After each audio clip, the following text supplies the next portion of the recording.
Hello people of the sun, how are you doing? I hope you're doing great.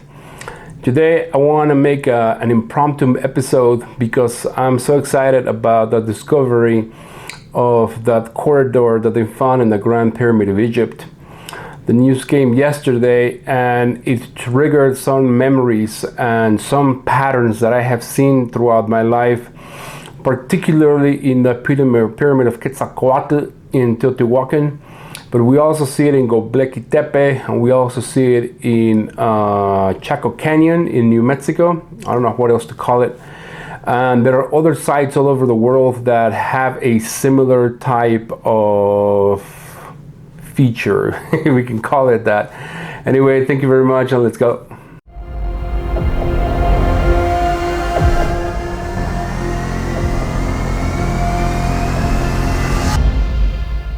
Now, the cities of Gobekli Tepe and the pyramids of Egypt and the pyramid of Quetzalcoatl and Teotihuacan, and also Chaco Canyon, these particular cities seem to have one thing in common.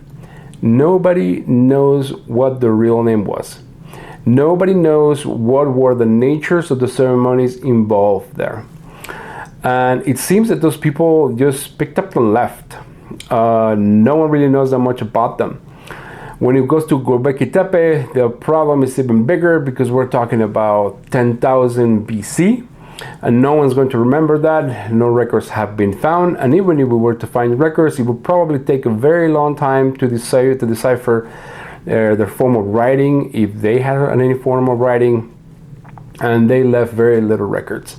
Teotihuacan is in a similar situation. The reason why we even call it Teotihuacan is because the Aztecs called it Teotihuacan.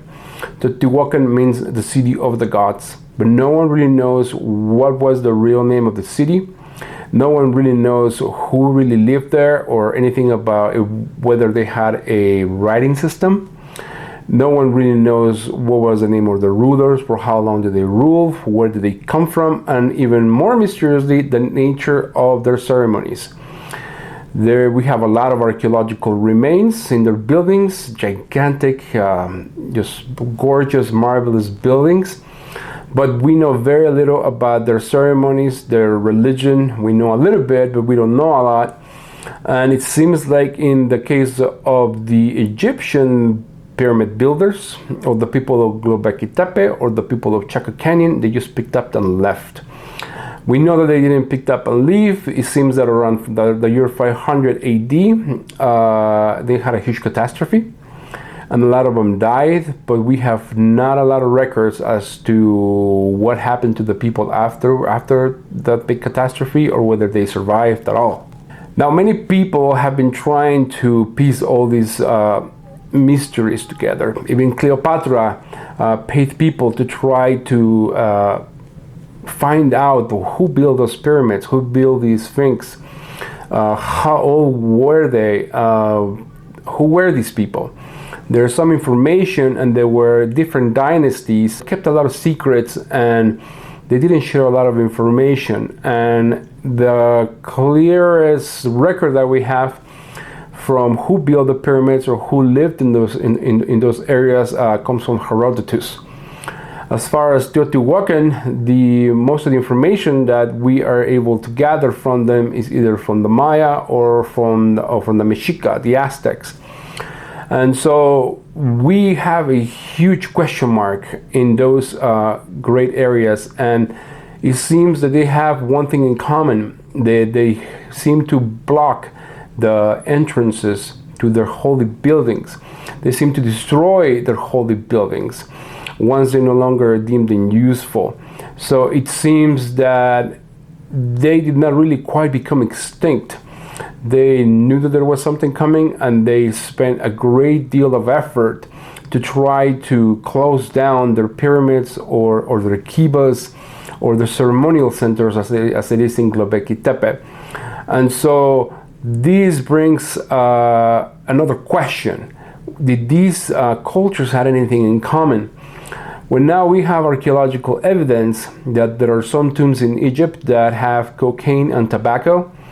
As far as we know, cocaine only grows in the area of Peru and Colombia.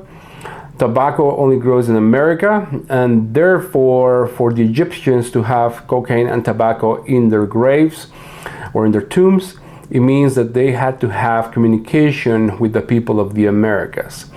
And of course, the Egyptians were able to take their ships all the way to the Americans. Why not take them to Turkey or Anatolia? And so it seems that they may have had a type of communication with each other.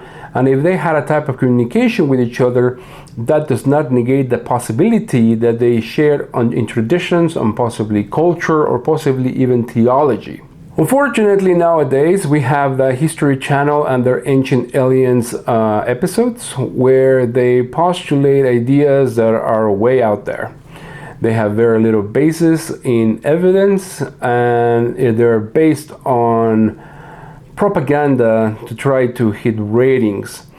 And unfortunately, this type of propaganda has derailed a lot of the work for archaeologists and for serious scholars to try to find out how were seriously the pyramids built, or what was the gravestone of King Pakal. What does it mean? There's an episode coming out about that. And so these type of propaganda and modern views of aliens with our ancient peoples has detracted seriously from their work and from the funding for these programs. And so I'm trying to, in my humble little minuscule way, try to bring a little light into what it is that these people really did, how were they able to share information. And my enthusiasm is if it's at all contagious, that would be awesome. If you would like to like and subscribe and leave your comment down below, that would be amazing. And this is my schlemiel for today. Thank you very much and have a great one. More discoveries will come soon, I'm sure. Thank you.